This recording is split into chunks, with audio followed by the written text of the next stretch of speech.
وہ کہتی ہے کہ ڈیوٹی تو میں دے رہی تھی ایئرپورٹ پہ، لیکن ایئرپورٹ پہ لوگ جو آ رہے تھے وہ آنے والے لوگ مجھے انوکھے لگے۔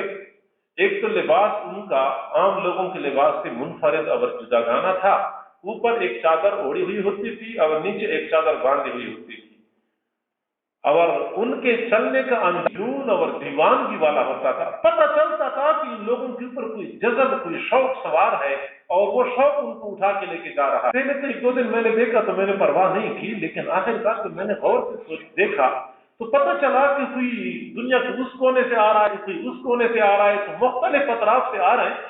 تو میں نے خاوند سے پوچھا کہ یہ لوگ کہاں سے آ رہے ہیں اور کہاں جا رہے ہیں؟ میرے خاوند نے جواب دیا کہ یہاں قریب ایک شہر ہے مکہ، مکہ میں مسلمانوں کا مرکز ہے اور دنیا کے کونے کونے سے مسلمان یہاں پہ کچھ اعمال کرنے کے لیے آتے ہیں۔ تو میں نے خاوند سے سوال پوچھا کہ کیا مسلمان اپنے اپنے ملکوں میں وہ مرکز نہیں بنا سکتے کہ یہاں پہ آتے ہیں، اتنا سفر کرتے ہیں، اتنا پیسہ خرچ کرتے ہیں، اپنے ملک میں مرکز بنائیں اور وہاں جا کے عبادت کیا کریں؟ تو خاوند نے کہا کہ مسلمان ہیں ہی جنونی قوم، ان کو یہ بات کون سمجھائے گا کہ تم لوگ اپنے ملک میں مرکز بنا دو؟ بات آئی گئی ہو گئی۔ تو چند دنوں کے بعد میں بھی ذرا بےتاب ہو گئی کہ کاش کہ ہم بھی مسلمانوں کا یہ مرکز دیکھ لیں، جس میں اتنی کشش ہے کہ دنیا کے کونے کونے سے لوگوں کو کھینچ رہا ہے۔ تو میں نے اپنے خاوند سے کہا کہ ہم مسلمانوں کا مرکز نہیں دیکھ سکتے؟ مجھے خاوند نے جواب دیا کہ ہم نہیں جا سکتے کیونکہ وہاں پہ غیر مسلموں کا داخلہ ممنوع ہے۔ میں مایوس ہو گئی، چپ ہو گئی۔ چند دنوں کے بعد میں پھر بےتاب ہو گئی کہ نہیں ہمیں جانا چاہیے۔ میں نے خاوند سے کہا کہ ہمیں جانا چاہیے، تو خاوند نے کہا چلو ٹرائی کرتے ہیں۔ اب وہ چھٹی کا دن تھا، میں اور میرا خاوند اپنی گاڑی میں بیٹھ گئے، مکہ مکرمہ کی طرف روانہ ہو گئے۔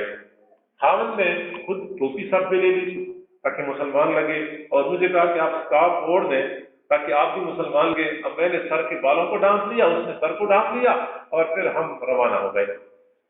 تو وہ کہتی ہے کہ ہم جس چیک پوسٹ سے وہ چیک کرتے ہیں کہ مسلمان ہے یا غیر مسلم ہے، وہاں پہ اتفاق سے رش زیادہ تھا اور بندہ ایک کھڑا تھا، اس نے اشارہ کر دیا کہ جاؤ۔ ہم گزرے، مکہ مکرمہ پہنچ گئے۔ ایک جگہ پہ ہم نے گاڑی پارک کر لی اور پھر کسی پوچھا کہ کعبہ کہاں ہے، تو کسی نے بتا دیا کہ اس طرف سے جاؤ گے تو سامنے آپ کو کعبہ کی عمارت نظر آئے گی۔ کہنے لگے کہ ہم ادھر سے گئے تو تھوڑی دیر بعد ہم دیکھتے ہیں کہ ہم کے دروازے کے سامنے تھے۔ مسجد حرام کا خوبصورت دروازہ اور اونچے مینار اور خوبصورت ماربل، اس نے تو ہمیں حیران کر دیا۔ بس ہم تو اسی کے تماشے میں محو ہو گئے۔ پھر ہم اوپر دیکھ رہے تھے اور اندر آگے ہمارے سب بڑھ رہے تھے، حتیٰ کہ ہم برآمدوں میں پہنچ گئے تو برآمدوں کے فانوس دیکھ رہے تھے، سیزروں کے اوپر جو ماربل لگا ہوا ہے ہم وہ دیکھ رہے تھے، اور آگے بڑھ رہے تھے اور اوپر اور دائیں بائیں تماشا دیکھ رہے تھے۔ ہمیں تو پتہ نہیں چلا، ہم اس وقت ہوش میں آئے جب ہم بالکل مطاف کے کنارے پہ کھڑے تھے۔ گویا کہ مطاف کے کنارے پہ ہم پہنچ گئے اور ہماری نگاہیں جو آگے کو اٹھیں تو سامنے بیت اللہ تھا، اور بیت اللہ پہ جو ہماری نگاہیں پڑیں تو پھر ہماری نگاہیں ہٹی نہیں۔ کافی دیر تک میں بیت اللہ کو دیکھتے رہی اور میرا خاوند بھی دیکھتا رہا۔ کافی دیر کے بعد جب میں نے بیت اللہ سے نظریں ہٹائیں، میں نے خاوند کی طرف دیکھا، خاوند نے میری طرف دیکھا، تب پتہ چلا کہ میری آنکھوں سے بھی آنسو جا رہے ہیں اور اس کی آنکھوں سے بھی آنسو جاری ہیں۔ دونوں آنسو بہا بہا کے رو رہے تھے۔ میرے خاوند نے مجھ سے پوچھا کہ آپ کو کیا نظر آیا؟ میں نے کہا مجھے تو حقیقت نظر آئی، آپ کو کیا نظر آیا؟ وہ کہتے ہیں مجھے بھی حقیقت نظر آئی۔ تو میں نے کہا کہ پھر آپ کو قبول کیوں نہیں کرتے؟ اس نے کہا دونوں قبول کر لیتے ہیں۔ ہم نے وہیں پہ کھڑے ہو کے ایک مسلمان سے پوچھا کہ کوئی بندہ مسلمان ہونا چاہے وہ کس طرح مسلمان ہو سکتا ہے؟ اس نے ہمیں کلمہ پڑھایا، ہم نے کلمہ پڑھا اور مسلمان ہو۔ ایک نظر بیت اللہ کو دیکھا، بیت اللہ نے ہمارے دلوں میں انقلاب برپا کر دیا۔ یہ ہدایت کا گھر ہے۔ تو ایک تو اللہ رب العزت نے حضرت ابراہیم علیہ السلام کی اس بیت اللہ کو فضیلت عطا فرمائی ہے۔ دوسرا ابراہیم علیہ السلام کا اللہ تعالیٰ کو بہت پسند آیا، وہ قربانی کا تھا کہ جب حضرت ابراہیم علیہ السلام کو حکم ہو کہ میرے نام سے ذبح کر دو، اب عقل حیران رہتی ہے کہ 80-90 سال کا بوڑھا آدمی اور بڑھاپے کا سہارا، فرمان بردار، تابعدار، اچھے اخلاق والا، حلم والا بچہ صرف ایک خواب دیکھا اور وہ ذبح کرنے کے لیے تیار ہو گیا۔ پروردگار ذوالجلال نے قرآن عظیم الشان میں جو قربانی کا واقعہ بیان فرمایا ہے، تو آخر میں اللہ تعالیٰ فرماتے ہیں ان ھذا لھو البلاء المبین۔ دنیا میں کالج یونیورسٹی کے طلباء جب پرچہ حل کرتے ہیں نا، واپس آتے ہیں تو لوگ پوچھتے ہیں کیسے رہا، تو جواب دیتے ہیں پرچہ بڑا مشکل تھا، پرچہ بڑا مشکل تھا۔ امتحان دینے والے تو اکثر شکوہ کرتے ہیں کہ پرچہ بڑا مشکل تھا، کمال تو یہ ہے کہ امتحان لینے والا کہہ دے کہ پرچہ میں نے بڑا مشکل آیا تھا۔ اللہ تعالیٰ فرماتے ہیں ان ھذا لھو البلاء المبین، بہت بڑا امتحان، بہت عظیم اور واضح امتحان تھا۔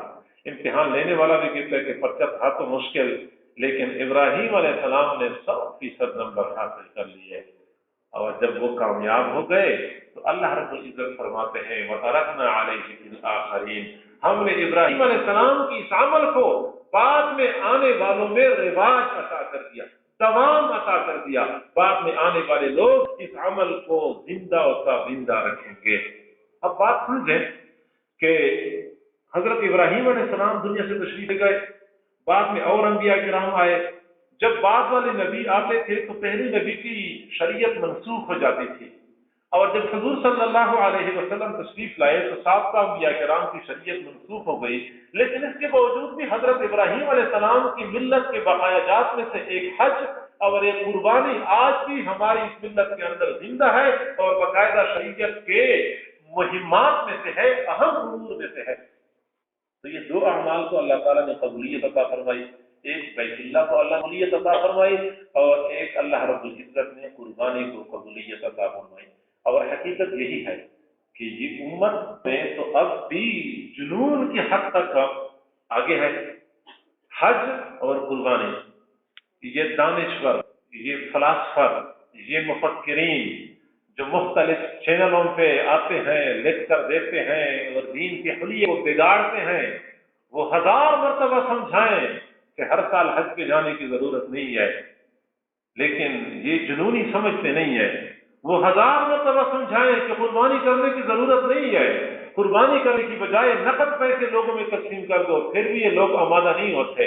قربانی کرتے ہیں اور شوق سے کرتے ہیں، اہتمام سے کرتے ہیں، امیر بھی کرتے ہیں، غریب بھی کرتے ہیں۔ امیر تو کم اہتمام کرتے ہوں گے، غریب زیادہ اہتمام کرتے ہیں۔ امیروں کا تو حال یہ ہے کہ کل عید ہے تو آج منڈی میں چلے گئے، پیسے ماشاءاللہ کافی ہوتے ہیں، جانور خریدا اور لے آیا تو دن ذبح کر لیا، کیا اہتمام ہوا؟ اہتمام تو غریب کرتے ہیں۔ ابھی عید میں 6 مہینے باقی ہوتے ہیں، 6 مہینے پہلے سے وہ پیسے بچانا شروع کر دیتے ہیں، بیوی سے کہتے ہیں کہ بس تنخواہ میں سے کچھ پیسے ہر مہینے بچایا کرو، آگے عید بھی آ رہی ہے، ہم نے قربانی کرنی ہے۔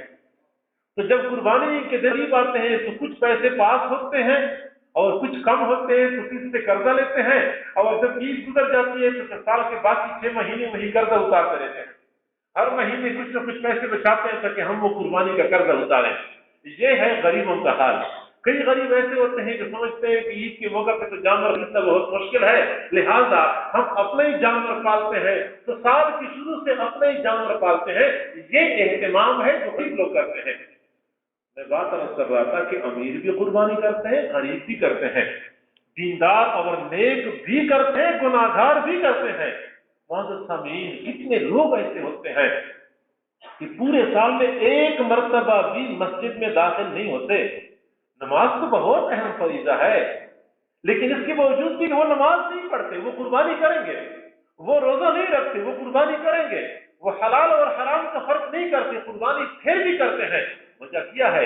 تبھی تک اللہ رب العزت نے لوگوں کے دلوں میں حضرت ابراہیم علیہ السلام کی اس سنت کی محبت ڈالی ہے۔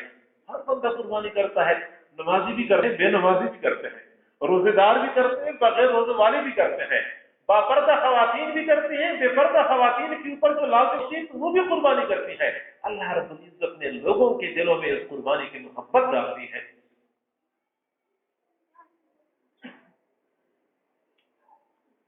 دانشور ہمیں سمجھاتے ہیں کہ اتنے پیسے جو ہم قربانی کا خرچ ہیں، اگر یہ سارے کے سارے پیسے جمع کر دیے جائیں اور غریبوں کو دیے جائیں تو بہت سارے غریبوں کا چولہا جل جائے گا، بہت ساری یتیم لڑکیوں کی شادیاں اس سے ہو سکتی ہیں، بہت ساری بیماروں کا علاج ہو سکتا ہے۔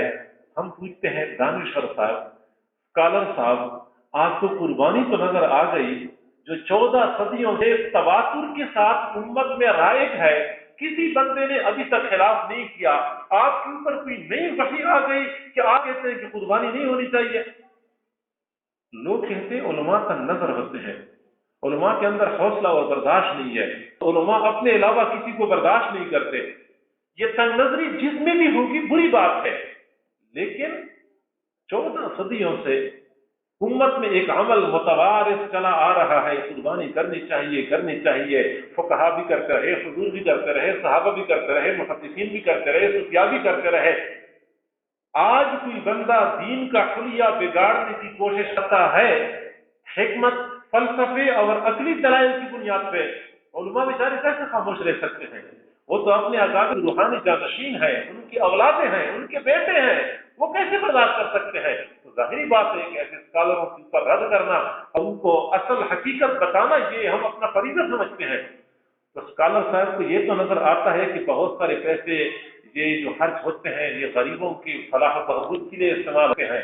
ہم کہتے ہیں اسکالر صاحب آپ کو یہ تو نظر آتا ہے، آپ کو یہ نظر نہیں آتا قوم روزانہ جو کش پہ کش لگاتی ہے اور روپیہ دھوئے کے ساتھ اڑاتی ہے، کبھی آپ نے قوم کو یہ سمجھانے کی کوشش نہیں کی ہے؟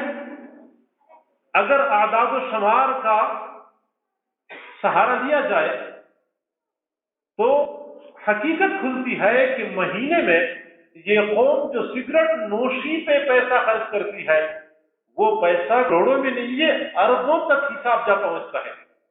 اربوں روپے تو ہم صرف سگریٹ نوشی پہ خرچ کرتے ہیں، اس کے علاوہ جو ہماری عیاشیاں ہیں، ہماری فحاشیاں ہیں، ہماری بے حیائیاں ہیں، ہماری فضول رسم و رواج ہے جس پہ ہم اپنا سرمایہ خرچ کرتے رہتے ہیں، اسکالروں کو ادھر نظر نہیں آتا، ادھر لوگوں کو نہیں سمجھا سکتے کہ یہ پیسہ ادھر خرچ کر لو، کہ یہ قربانی ہمارے پاس ایک سنت ہے اور یہ قربانی ہی تو ہے کہ امت اہتمام سے کرتی ہے، اور وہ چاہتے ہیں کہ یہ بھی ہمارے ہاتھ سے نکل جائے۔ نماز تو ہم ویسے بھی نہیں پڑھتے، روزہ تو ہم ویسے بھی نہیں رکھتے، زکوٰۃ کے اندر ویسے بھی ہمارے اندر کمزوری پائی جاتی ہے، ایک قربانی تو ہمارے پاس ہے، اب یہ اسکالر چاہتے ہیں کہ یہ قربانی بھی ہمارے پاس نہ رہے۔ کیا کہتے ہیں؟ دلیل دیتے ہیں کہ اگر یہ قربانی کے جانور اتنے ذبح ہوں گے تو چند سالوں میں تمہیں کھانے کے لیے گوشت نہیں ملے گا، گوشت ختم ہو جائے گا، جانور ختم ہو جائیں گے، تمہیں پینے کے لیے دودھ نہیں ملے گا، دودھ کے جانور سارے ختم ہو جائیں گے۔ ہم پوچھتے ہیں کہ اسکالر صاحب یہ بات تو آپ 30 سالوں سے کہہ رہے ہیں کہ گوشت ختم ہو جائے گا تو دودھ ختم ہو جائے گا، نہ گوشت ختم ہوا نہ دودھ ختم ہوا۔ اصل میں ان بیچاروں کی نظر اپنے اعداد و شمار کے اوپر ہوتی ہے، ان کی نظر رب ذوالجلال کے خزانوں پہ نہیں ہوتی۔ آسان سی سمجھنے والی بات ہے، ایک بکری 5 مہینے بعد ایک بچہ دیتی ہے، ایک دیتی ہے یا 2 دیتی ہے، حد ہو جائے تو 3 دے دیتی ہے، بہت کم ایسا ہوتا ہے کہ بکری 4 بچے دیتی ہے، اکثر 1 اور 2 کا سلسلہ ہوتا ہے، 5 مہینے بعد، اور ایک کتیا 40 دن کے بعد 1 درجن سے زیادہ بچے دیتی ہے۔ اب کتیا کے بچے تو کوئی نہیں ذبح کرتا، عقل تو یہ کہتی ہے کہ بکرے چونکہ پیدا بھی تھوڑا اور پھر وہ ذبح بھی بہت سارے ہوتے ہیں تو بکرے کا تو کوئی نام و نشان نہیں ہونا چاہیے تھا اور کتوں کے ریوڑ ہونے چاہیے تھے، لیکن رب ذوالجلال تو لوگوں کی ضرورت دیکھتا ہے کہ کتوں کی ضرورت نہیں ہے، بے شک 10 ہوں یا 20 پیدا ہو جائیں اور اس کا ریوڑ کسی کو نظر نہیں آئے گا، اور اتنا ذبح ہونے کے باوجود بھی الحمدللہ بکریوں کے ریوڑ ہوتے ہیں۔ ہر سال یہی دانشور کہتے ہیں کہ جانور کم پڑ جائیں گے، اگلے سال ہم دیکھتے ہیں قربانیاں بھی زیادہ ہوتی ہیں اور جانور بھی زیادہ ہوتے ہیں، ہر سال جانوروں میں اضافہ اور قربانیوں میں اضافہ ہوتا رہتا ہے۔ اور ایک اسکالر صاحب نے تو اور بات کر دی، وہ کہتا ہے کہ ایسا ہونا چاہیے، پہلے تو ملک کے اندر جانوروں کو گننا چاہیے، کل کتنے جانور موجود ہیں، پھر ان میں سے گوشت کی ضرورت کے جانور الگ کر دیے جائیں، دودھ کے جانور الگ کر دیے جائیں، جو بچ جائے نا اسی کے برابر لوگوں کو قربانی کی اجازت ملنی چاہیے اور اس کی قربانی نہ کریں۔ اور ایک بڑے دانشور میں سے بڑا فقیہانہ انداز اختیار کر لیا، وہ دانشور کہتا ہے کہ میرا تو فتویٰ یہ ہے کہ ہمارا پورا ملک چونکہ مقروض ہے جب ملک مفروض ہو گیا تو افراد مفروض ہو گئے، جب افراد مفروض ہو گئے تو ہم میں سے کسی کے اوپر بھی قربانی واجب نہیں ہے۔ جی ہاں، تو یہ دانشور بیچارے تھک گئے بتا بتا کے، آخر ایک نے تو کہہ دیا کہ اگر تم لوگوں نے ہمارے مشورے پہ عمل نہیں کیا نا تو تب تمہیں پتہ چلے گا جب تمہیں کھانے کو گوشت نہیں ملے گا، تب تمہیں ہماری باتوں کا پتہ چلے گا جب تمہیں پینے کو دودھ نہیں ملے گا۔ اور یہ امت ایسی ہے کہ دانشوروں سے پتہ چلے گا جب تمہیں پینے کو دودھ نہیں ملے گا، اور یہ امت ایسی ہے کہ دانشوروں سے کہنے میں نہیں آتی۔ ماشاء اللہ، اس سے بھی زیادہ بڑھ چڑھ کے لوگ قربانی میں حصہ لیتے ہیں۔ وجہ یہ ہے کہ پروردگار ذوالجلال نے حضرت ابراہیم علیہ السلام کی اس قربانی کو قبول کیا تھا اور آنے والے لوگوں میں اس قربانی کو رواج اور دوام عطا کیا تھا۔ معزز سامعین، ہمیں چاہیے کہ ہم حج کے بارے میں تو اپنے دل میں تڑپ رکھیں۔ اگر کسی کو اللہ تعالیٰ نے استطاعت عطا فرمائی ہے تو وہ تو اگلے سال بالکل تاخیر نہ کرے، بالکل تاخیر نہ کرے، اور جن کو استطاعت نہیں ملی کم از کم دل میں یہ طلب تو ہونی چاہیے، یہ طلب تو ہونی چاہیے کہ ہم بھی ایک مرتبہ بات کا زمین دیکھ لیں، ہم بھی ایک مرتبہ بیت اللہ کا دیدار کر لیں، گنبد خضرا کا دیدار کر لیں۔ یہ طلب اور تڑپ دل میں ہونی چاہیے۔ اور یہ بات یاد رکھیں، ہم تو یہ سمجھتے ہیں کہ حج کا تعلق مال کے ساتھ ہے، جبکہ حقیقت یہ ہے کہ حج تعلق مال سے نہیں ہے بلکہ اعمال سے ہے، اعمال سے ہے۔ اللہ تعالیٰ بندے کی قلبی کیفیت کو دیکھتا ہے، جس میں سڑک نظر آتی ہے خود بخود اس کے لیے راستے کھول دیتا ہے۔ حضرت مولانا حسین احمد مدنی رحمۃ اللہ علیہ مالی اعتبار سے تنگ دست تھے اور حرم شریف جانے کے لیے کوئی اسباب مہیا نہیں تھے۔ ان کی اہلیہ کا بیان ہے کہ بارہا ایسا ہوتا تھا کہ جب حج کے ایام آتے تو حضرت اپنے گھر میں دسترخوان پہ بیٹھے ہوتے، کھانے کے لیے روٹی اٹھا چکے ہوتے، پھر اچانک فرماتے کہ ہم یہاں بیٹھے ہیں، معلوم نہیں عشاء کیا کر رہے ہوں گے، ہم تو یہاں بیٹھے کھانے کھا رہے ہیں، معلوم نہیں عشاء کیا کر رہے ہوں گے۔ وہیں پہ روٹی چھوڑ دیتے اور گھر سے باہر نکل جاتے، بے تاب ہو جاتے، بے قرار ہو جاتے۔ کئی مرتبہ ایسا ہوتا کہ باہر سے اندر آتے، پتہ نہیں اس وقت عشاء کیا کر رہے ہوں گے، پھر گھر سے باہر نکل جاتے، چین نہیں آتا تھا۔ رب ذوالجلال کو حضرت مدنی کی یہ ادائیں پسند آ گئی، پروردگار ذوالجلال نے ان کے لیے حرمین کا دروازہ کھول دیا۔ ایسا پھر دروازہ کھلا، ایک نہیں، دو نہیں، 3 حج نہیں، متواتر 18 سال تک مسجد نبوی میں منبر رسول پہ روضۃ الرسول کے سامنے احادیث رسول کا درس دیا کرتے تھے۔ عرب کے بڑے بڑے مشائخ، بڑے بڑے محدثین ان کے درس میں شریک ہو جایا کرتے تھے۔ ہم جب حدیث پڑھتے ہیں ہم کہتے ہیں عن ابی ہریرہ رضی اللہ عنہ قال قال رسول اللہ صلی اللہ علیہ وسلم۔ حضرت مدنی رحمۃ اللہ علیہ جو حدیث پڑھایا کرتے تھے فرماتے تھے عن ابی ہریرہ رضی اللہ عنہ قال قال صاحب هذا القبر صلی اللہ علیہ وسلم۔ حاضر قبر کی طرف اشارہ کرتے تھے، اس قبر والے نے فرمایا ہے، اس انداز سے وہ حدیث کا درس دیا کرتے تھے۔ اللہ کو یہ امر آیا۔ اب اندازہ لگائیں، حضرت مدنی رحمۃ اللہ علیہ پیدا ہوئے ہندوستان میں، پلے بڑے ہندوستان میں، خیش قبیلہ ہندوستان میں، وفات پائی ہندوستان میں، دفن ہوئے ہندوستان میں، لیکن آج بھی کوئی بندہ حضرت مدنی کا نام لیتا ہے تو سارے لوگوں کو پتہ ہے کہ اس سے مراد حضرت مولانا حسین احمد مدنی رحمۃ اللہ علیہ۔ یہ نسبت نصیب ہو گئی، نسبت قائم ہو گئی۔ تو حج کے بارے میں دلوں میں طرف ہونی چاہیے۔ حضرت رحمۃ اللہ علیہ کا طریقہ یہ تھا کہ جب حج میں کوئی بندہ جاتا تھا ان کو پتہ چل جاتا تو یہ اپنے گھر سے نکلتے اور حاجی صاحب کے پاس گھر میں پہنچ جاتے، ان کو دعاؤں کے بارے میں کہتے اور حضور علیہ السلام کی خدمت میں سلام بھیجتے، اور جب حاجی صاحب گھر سے نکلتے تھے حج پہ جانے کے لیے تو یہ بھی ساتھ نکل پڑتے تھے، دور تک ان کو رخصت کیا کرتے تھے۔ کئی میل دور ان کو پتہ چلتا کہ فلاں بندہ حج پہ جا رہا ہے، یہ وہاں پہنچ جاتے، اور حج کے بعد پتہ چلتا کہ حاجی حضرات واپس آ گئے تو پھر پہنچ جاتے، ان حج کے احوال کے بارے میں پوچھتے، حالات پوچھتے، ان سے دعاؤں کی درخواست کرتے۔ ایسی بے تابی اور ایسی بے قراری ہوا کرتی تھی۔ حرم پاک کے رہروان پاک نفس، حرم پاک کے رہروان پاک نفس، حضور پاک سے میرا سلام کہہ دینا۔ جب آپ حضور کی خدمت میں سلام ہو جائے تو یار صدق سے میرا سلام کہہ دینا۔ وہاں سے ہٹ کے ذرا جانب و قدم بڑھ کر امیر ناطے کے حق کو سلام کہہ دینا، نبی کے روضہ اقدس پہ رہتے ہیں جو ملک، انہی بھی شوق و ادب سے سلام کہہ دینا۔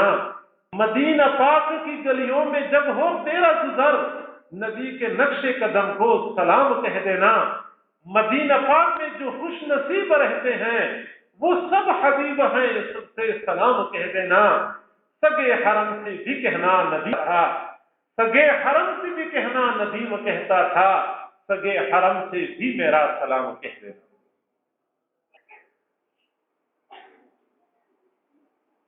وہ تڑپ دل میں ہونی چاہیے۔ سبحان اللہ، حج پہ جانے والوں نے ایسی محبت کی داستانیں رقم کر دیں کہ بندے کی عقل حیران رہ جاتی ہے۔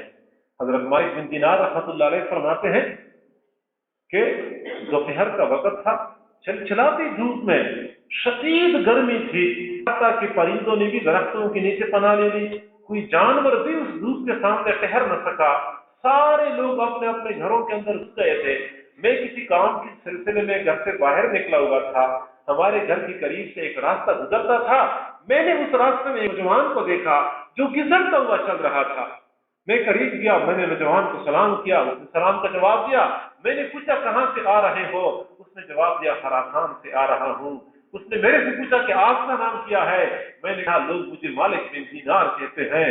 نوجوان نے کہا جی ہاں، میں نے مالک بن دینار کا نام سنا ہے، میں آپ کو غائبانہ طور پہ جانتا ہوں۔ میں نے پوچھا بھائی آپ کہاں جا رہے ہیں؟ اس نے جواب دیا میں حج کرنے جا رہا ہوں۔ میں نے پوچھا کہ حج کرنے میں تو ابھی 6 مہینے باقی ہیں، آپ ابھی سے کیوں جا رہے ہیں؟ تو کہنے لگا جی ہاں، آپ کو تو وقت زیادہ نظر آتا ہے، کیونکہ آپ لوگ تو سواریوں کے سار ہو کے چلتے ہیں، آپ لوگ تو پاؤں کے بل چلتے ہیں، میں تو ایک ایک انچ آ کے گھسٹ کے بڑھتا ہوں، میرے لیے تو ٹائم تھوڑا ہے، میں تو چاہتا ہوں کہ وقت پہ پہنچ جاؤں، ایسا نہ ہو کہ تاخیر ہو جائے۔ میں نے اس نوجوان سے کہا کہ اگر آپ نے جانا بھی ہے، سخت گرمی ہے، تھوڑی دیر کے لیے میرے پاس آرام کر لیں، سورج کی شدت کم ہو جائے گی، پھر بے شک آپ چلے جائیں۔ اس نے کہا مالک بن دینار میرے پاس ٹائم تھوڑا ہے، میں رک نہیں سکتا، ایسا نہ ہو کہ تاخیر ہو جائے۔ آخر میں نے کہا کہ آپ کے لیے میں سواری کا انتظام کرتا ہوں، سواری پہ سوار ہو کے چلے جائیں گے، آپ کے لیے آسانی ہو جائے گی۔ اس نوجوان نے کہ مالک بن دینار میں نے تو آپ کی بڑی تعریفیں سنی تھی، لیکن آپ نے تو مجھے مایوس کر دیا۔ آپ مجھے بتائیں کہ ایک بندہ کسی آقا کا غلام ہوتا ہے، نافرمان اگر باغی اور بگڑا ہوا غلام ہوتا ہے، اگر وہ اپنے آقا کو راضی کرنے کے لیے جاتا ہے تو سواری پہ سوار ہو کے شان و شوکت کے ساتھ جانا اچھا لگتا ہے، یا وہ عاجزی کے ساتھ چلے تجھے اچھا لگتا ہے؟ مالک بن دینار فرماتے ہیں نوجوان نے مجھے لاجواب کر دیا، اس نے مجھے سلام کیا اور آگے چل پڑا۔ میں کافی دیر تک پیچھے سے اس کو دیکھتا رہا، وہ ریت کے ٹیلوں میں گھسٹتا ہوا آگے جا رہا تھا، حتیٰ کہ میری نگاہوں سے اوجھل ہو گیا۔ میں واپس چلا آیا۔ اتفاق کی بات ہے کہ اس سال میرا بھی حج جانے کا پروگرام بن گیا، میں حج پہ چلا گیا، میں طواف سے فارغ ہو گیا، سعی سے فارغ ہو گیا، آگے ہم عرفات کی طرف چل پڑے، عرفات سے مزدلفہ آ گئے، مینا میں آ گئے، 10 ذی الحجہ کا دن تھا۔ مینا کے میدان میں نے ایک جگہ پہ لوگوں کو جمع ہوا دیکھا، لوگ ایک جگہ پہ جمع ہو چکے تھے۔ میں نے لوگوں سے پوچھا کہ یہاں لوگ کیوں جمع ہو چکے ہیں؟ بتانے والے نے بتایا مجمع لگا ہوا ہے، مجمع کے درمیان میں ایک نوجوان ہے، آنکھیں بند ہیں، دائیں بائیں سے بالکل بے خبر ہے، رب ذوالجلال کے ساتھ محبت کی عالم میں عجیب و غریب باتیں کر رہا ہے، لوگ تو اس کی باتیں سننے کے لیے کھڑے ہیں۔ فرماتے ہیں میں نے بھی درمیان میں راستہ بنایا، میں اس کے پاس پہنچا، کیا دیکھتا ہوں وہی نوجوان تھا جسے میں نے اپنے 6 مہینے پہلے اپنے شہر کے قریب سے گھسٹتا ہوا دیکھا تھا۔ وہ نوجوان دونوں آنکھیں بند ہیں، ادھر ادھر سے بالکل بے خبر ہے، رب ذوالجلال سے عجیب و غریب باتیں کر رہا ہے۔ باتیں کرتے کرتے وہ نوجوان کہنے لگا اللہ تجھے تو پتا ہے دنیا کے کونے کونے سے لوگ تجھے منانے آئے ہیں، کالے بھی آئے ہیں، گورے بھی آئے ہیں، عربی بھی آئے ہیں، اجمی بھی آئے ہیں، کوئی گھوڑے پہ سوار ہو کے آیا ہے، کوئی اونٹ پہ سوار ہو کے آیا ہے، کوئی پیدل چل کے آیا ہے۔ اللہ تجھے تو پتا ہے میں تو ایک ایک چھپا گھسٹ کے چل کے آیا ہوں۔